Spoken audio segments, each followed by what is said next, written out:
where we stand today. I will just make a few points to explain my point of view. For example, Pakistan Steel Mills was established back in 70s with Russian support, and its entire raw material was always imported. There was, and there is, and there shall always be Kalabagh iron ore, which was probably touched and then forgotten. And there is no question about it that whatever iron content this Kalabagh iron ore had, today's technology and today's expertise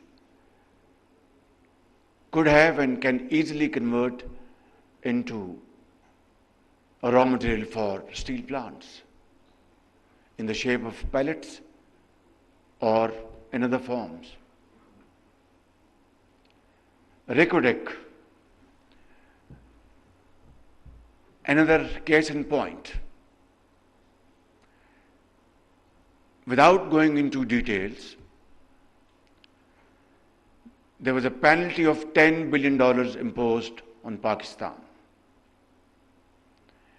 And God forbid, had this been imposed upon us and had we been forced to execute it, we would have lost our entire foreign exchange and yet not have been able to meet this challenge. Look at Tharcoal, the largest or one of the largest coal deposits around the globe. Alhamdulillah, today one can say with a sense of pride and achievement that this has been now converted into wealth for Pakistan. But where were we as a nation for the last 75 years?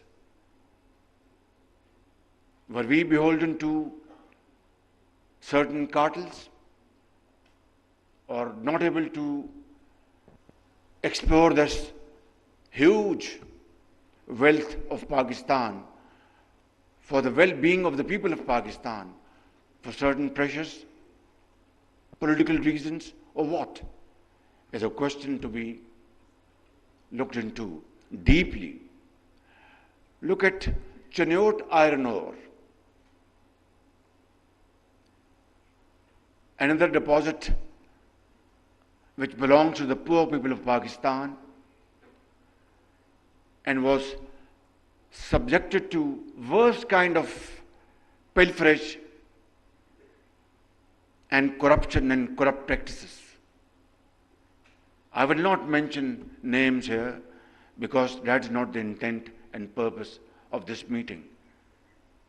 Because today is the day to learn our lesson from the past and now move forward in unison.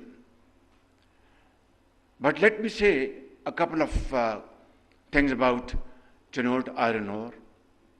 It was the project, the entire project was handed over on a platter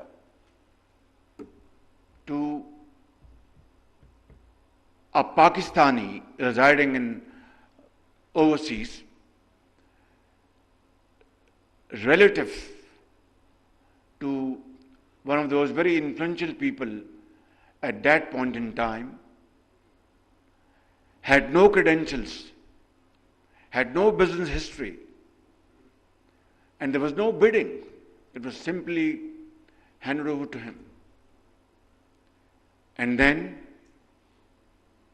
what happened was that there was government changed, the matter was taken, the contract was rescinded, the matter went to the court of law. It took years And finally, the court of law decided that this was nothing but loot and plunder of the resources of the poor people of Pakistan. And then the matter went to Supreme Court, and that gentleman withdrew his application or petition or appeal, and nothing happened. NAB was nabbing only those who were opposed to the government of the day, and not those who had looted and plundered the scarce wealth of the people of Pakistan.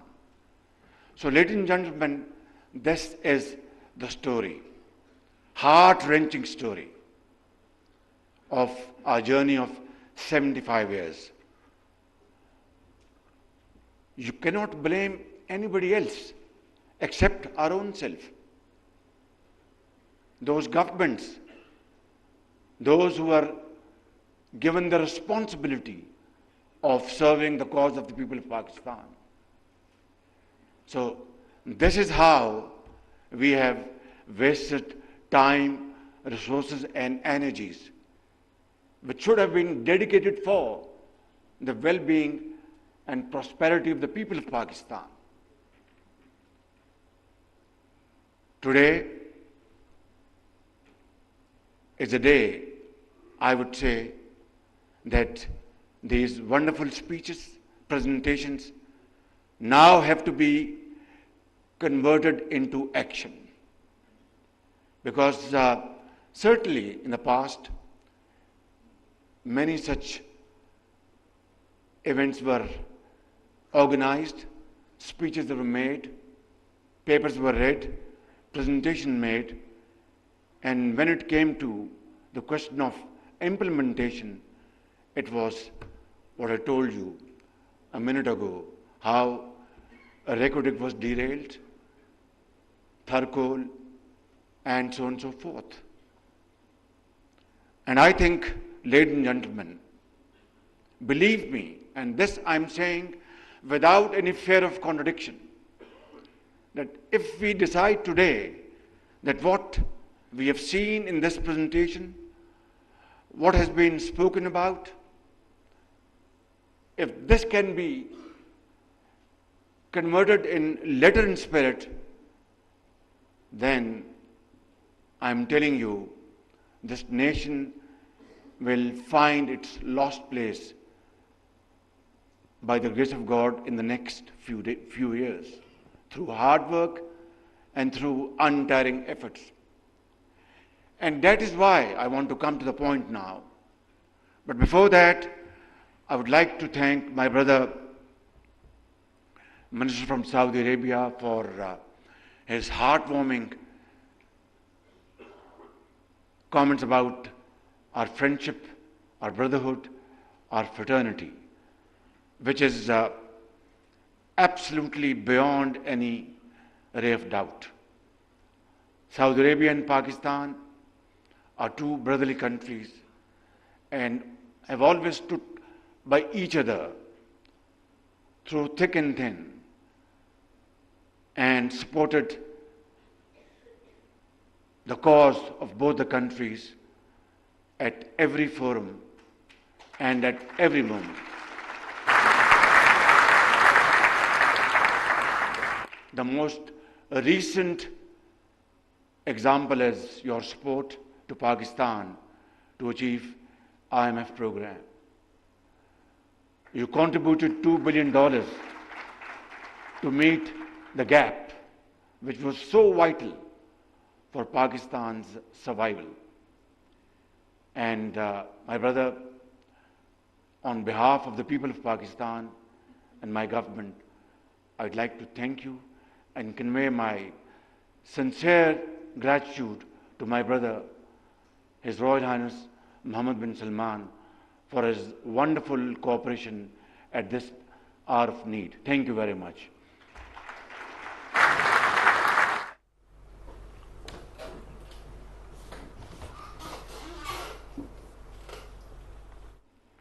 This mechanism, I know we have in front of me, I can see their faces, very eminent journalists who have no fears to take things in its real perspective, have a very genuine, serious introspection, investigation, critical comments.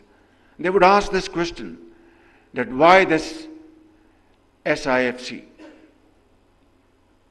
This is something unheard of. This is something we didn't know in the past. Well, the journey I've just explained to you, spanning over the last 75 years, has landed Pakistan into this situation where we want to get rid of our begging bowl and yet we can't. Where we want to really become honorable and respected, yet we need to work hard for that. And if we follow that route, which is hackneyed, which is tired, which has been tried over and over again, I think the results won't be different. And I'm one of those who believe in reality. I don't live in cuckoo's land or a fairy land. We must understand our ground reality. Look at what NAB has done to this entire system. If you talk about business community, they are dead scared because they have seen this in the past preceding years, how NAB nabbed them just because they invested in Pakistan. They created job opportunities and wealth for this country. How NAB treated bureaucrats, those who really contributed meaningfully and were of this view that if they come out with solutions, out-of-box solutions, which will not violate the law of the land, this country will move speedily. Look what happened to them, to their families, to their school-going kids, children. And let's not talk about politicians because they are used to this, not only during NAB era, but from decades. So I think there is a need for a serious surgical operation if we really want to have this wealth generated and make Pakistan a country which was destined to make its mark, which was carved out of India through great sacrifices of our elders, founders of this country, to get rid of slavery and clutches of Indian hegemony and move forward and walk in the society as a nation respected by all and sundry through hard work, through sacrifice, through untiring efforts, and through valuable contribution, empowering our youth by providing them all available opportunities, creating wealth through innovative agriculture, information technology, exports, textile, and what not. But all these beautiful dreams remain unfulfilled for the reason I've just mentioned about. I will be completing my term next month, around middle of next month. Sorry, this month. Thank you very much. I was very busy for the last 48 hours. Our Chinese guests had come, so I was little confused. Thank you very much. But then we are entering into the second phase of CPAC, and that's a great achievement by the grace of God. We want to work with Americans. The American ambassadors sitting here. We really want to have best of relations with them. We used to have in the past on the basis of mutual respect and trust, and not trying to deceive each other, and trying to use available opportunities for the good of both the countries and the people, and similarly with other nations in the world. We have nothing against anybody. We have to look after our own self, build our nation, even with our neighbor. We are prepared to talk to them, provided that the neighbor is serious to talk serious matters on the table. Because war is no more an option. Pakistan, alhamdulillah, is a nuclear power, not as an aggressor, but for our defense purposes. And we had 3 wars fought in the last 75 years. And what happened? I'm being very honest with you. It generated more poverty, unemployment, and lack of resources to finance education, health, and well-being of the people. So is this the way that we have to adopt? Or to have war of economic competition? Because God forbid, if there's any nuclear flashpoint, who will live to tell what happened? So that is not an option. But it is equally important that our neighbor has to understand that we cannot become normal neighbors unless abnormalities are removed, unless our serious issues are understood and addressed to through peaceful and meaningful discussions. I'm sorry for this digression. Coming back to the point, today is the day, ladies and gentlemen, we have to make a vow and a serious commitment to our Creator that Pakistan एक बहुत बड़ी नेमत अल्लाह ताला ने हमें अता की, और 75 साल हमने पाकिस्तान के साथ जुल्म किया है, पाकिस्तान के गरीब अवाम के साथ ज़्यादती की है, उनका हक उनको अदा नहीं किया। आज ये मौका है कि आज हम यहाँ पर पूरे पाकिस्तान की एलीट बैठी है, यहाँ पे पाकिस्तान के यहाँ पे सरमायाकार बैठे हैं, बड़े बड़े अजान बैठे हैं, सियासतदान बैठे हैं, फौजी बैठे हैं, डिप्लोमेट्स बैठे हैं, और इस फील्ड से मुतल्लिका लोग वो मौजूद हैं। मैं जो बात कर रहा था कि इस माह हमने अपनी टर्म पूरी करके अपने घर जाना है और एक इंटरिम गवर्नमेंट आनी है, उसके बाद जब इलेक्शन होंगे तो एक नई हुकूमत आएगी। मैं आज अगर आपके सामने ये बातें जो कर रहा हूँ, ये कोई नई बातें नहीं कर रहा। मैंने माजी में भी हमेशा इन्हीं अल्फाज में, टूटे फूटे अल्फाज में अपनी दास्तान, अपनी जो मारूजात आपके सामने रखी। आज बदकिस्मती से माशरा तकसीम हो चुका है। आज बदकिस्मती से माशरे में जहर घोल दिया गया है। उसकी वजूहात हम सबको इल्म है, उसमें मुझे इस वक्त नहीं जाना, लेकिन क्या यही वतीरा, यही तरीका है कि हम आज ये जो प्रेजेंटेशंस यहाँ पर पेश हुई हैं और ये जो यहाँ पर एक नक्शा आपके सामने बताया गया, क्या इस तकसीम और इस हाल में हम इसको اس پر عمل پیرا ہوں گے اور اس سے نتائج حاصل کریں گے؟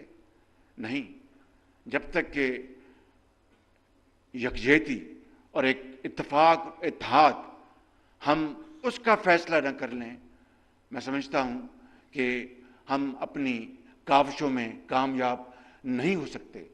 اور اس کے لیے یہی جو آج جو ماڈل بنایا گیا ہے SIFC، اس میں پوری حکومت اور حکومتیں شامل ہیں، صوبوں کی ادارے شامل ہیں، تاکہ جہاں سے کسی کو مدد چاہیے وہاں سے مدد حاصل کرے اور ان عظیم منصوبوں کو عملی جامہ پہنائے. اور میں سمجھتا ہوں کہ میں بڑے ادب کے ساتھ اور انکساری کے ساتھ میں یہ عرض کروں گا کہ اگر ہمیں میران کی وادیوں میں، پنجاب کے میدانوں میں، KPK کے پہاڑوں میں اور بلوچستان کے سنگلاخ پہاڑوں میں اپنے غریب عوام کا اگر ذرا بھی درد ہے اور خیال ہے، اس ملک کے اندر بسنے والے کروڑوں نوجوان بچوں اور بچیوں کو ان کا مستقبل سنوارنے کا اگر ہم میں جذبہ اور درد ہے، اور اس ملک میں لاکھوں یتیموں اور بیواؤں کو ان کا حق دلوانے کا اگر ہم میں جذبہ اور درد ہے، تو پھر وہ راستہ تلاش کریں جس سے کہ انشاءاللہ ہم اپنی منزل تک پہنچیں گے. اور وہ راستہ صرف وہی ہے اتحاد کا، اتفاق کا اور برابر دن رات محنت کا. میں ان الفاظ کے ساتھ اپنی بات ختم کرتے ہوئے اقبال کے اس شعر سے اپنی بات ختم کروں گا. معاف کیجئے، میں دیکھ لوں کوئی پوائنٹ کو رہ تو نہیں گیا. جی، ایک پوائنٹ رہ گیا. It's a story of dust to development. But we have seen this story of sand dunes to development in the recent years and recent decades in the Middle East, in Gulf State, in Saudi Arabia, in UAE. Look at what Saudi Arabia has done. They have converted their sand dunes. Of course, they have black gold, no doubt. They have natural gas, no doubt. But we have these trillions of dollars of worth, natural resources, water, great brains sitting in front of us in all walks of life. There is nothing that we don't have, which our brothers have. Of course, in different shapes and colors. So, if sand dunes could be converted into great models of progress and prosperity by our brothers, sitting here and sitting there, in UAE, in Qatar, in Saudi Arabia, in Kuwait, why can't we convert our dust into gold? That is the point at issue. So, the answer lies in completely getting rid of red tape, bureaucratic hurdles, delays, lack of decision making. Our State Minister Musaddiq, he's a brilliant person. Believe me, I'm not trying to flatter him. I'm not in this habit. But this is a fact. He's a brilliant person. I always pray that Allah grants him the power to take decisions. He will turn around things, inshallah. So I think we have everything. We lack only in one thing, and that is will to do. If we gather that will, I think sky would be the limit. My concluding شعر از اقبال شعر کہ فرد قائم ربط ملت سے ہے تنہا کچھ نہیں. فرد قائم ربط ملت سے ہے تنہا کچھ نہیں. موج ہے دریا میں بیرون دریا کچھ نہیں. پاکستان پائندہ باد. پاکستان منرل سمٹ کا افتتاحی سیشن وزیراعظم محمد شہباز شریف سمٹ سے خطاب کر رہے تھے. انہوں نے کہا کہ آج کا دن ہم سب کے لیے بہت ہی خوش آئند ہے. ریکوڈیک منصوبہ ملک کی تاریخ میں خاص اہمیت رکھتا ہے. گزشتہ 75 برسوں میں ہم نے اپنی قیمتی دولت پر توجہ نہ دی. تھرکول دنیا میں کوئلے کے بڑے منصوبوں میں سے ایک ہے. کرپشن